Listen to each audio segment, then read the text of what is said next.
everybody. Hope you're having a good 2025 so far. It's February already, and here we are with the latest video tutorial.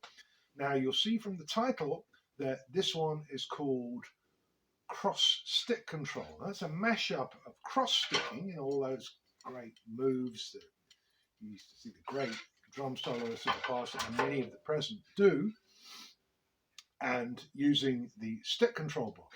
Now, this is a really good way of changing your daily warm-up, and particularly if you're relatively new to playing, really developing your skill set for moving freely around the set of drums, not just relying on one or two or three or however many internalized motions and stickings that you fall back on in all kinds of musical situations.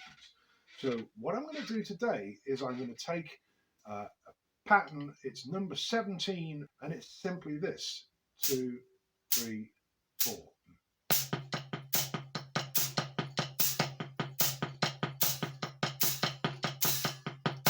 You can see the sticking on the screen, and you will recognize almost immediately that it is the same sticking as a triple paradiddle. And all of those stick control patterns on those big 3 pages that we've all used and reinterpreted in so many ways are all groups of 8 notes. So what I'm going to do for this to get my orchestration ideas happening is I'm going to change orchestration every 4 notes. So let's start off with something really simple, absolutely as simple as it could get. So I'm going to play the first 4 here, and the next 4 here, and back again, like so. 1, 2, 3, 4.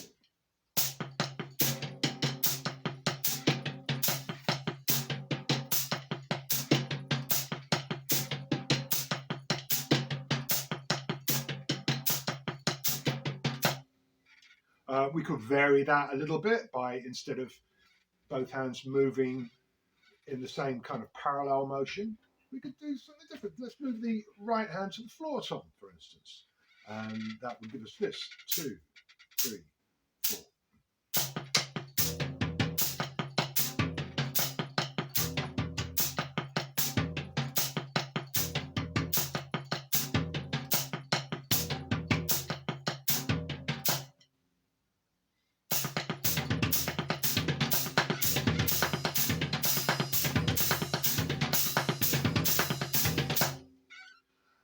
And so there are all kinds of different motion possibilities between the snare and the 2 toms. And it's something that I started kind of quantifying about 30 years ago.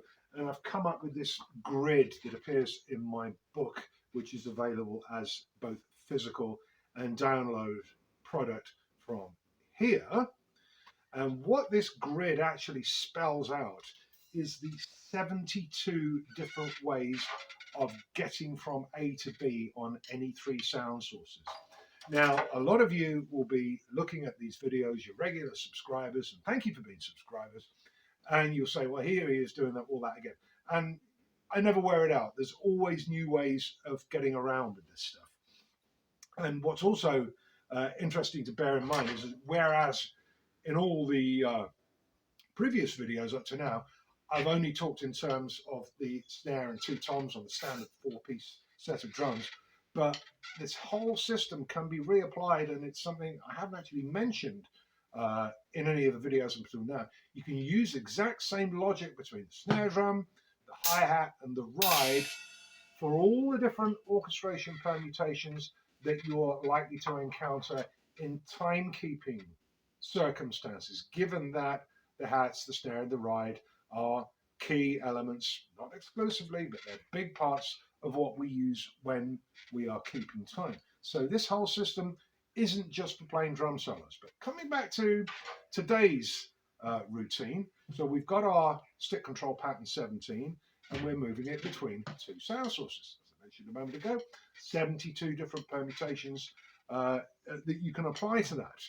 And you could actually go for a longer sequence and use 4 different orchestrations using our 3 sound sources. So if we go start here and then go here, then go here, and then go here. So remember, we're changing every 4 notes. So let's do that really nice and slow so you can see what's going on.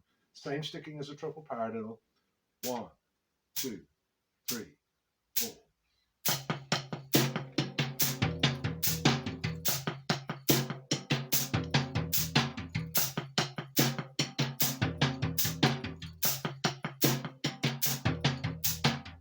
So you see what I'm doing? Every 4 notes, we're changing it up.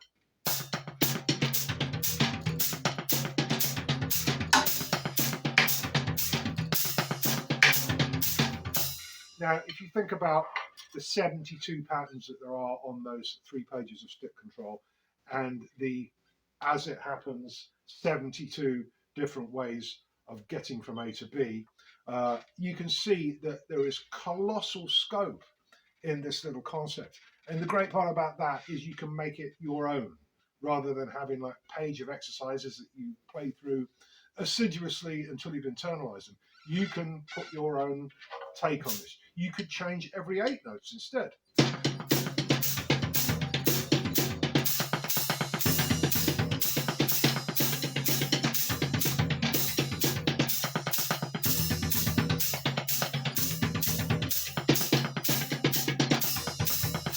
And so on.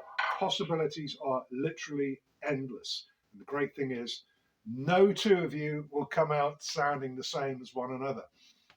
So have fun with that. Use it to expand your facility around the drums.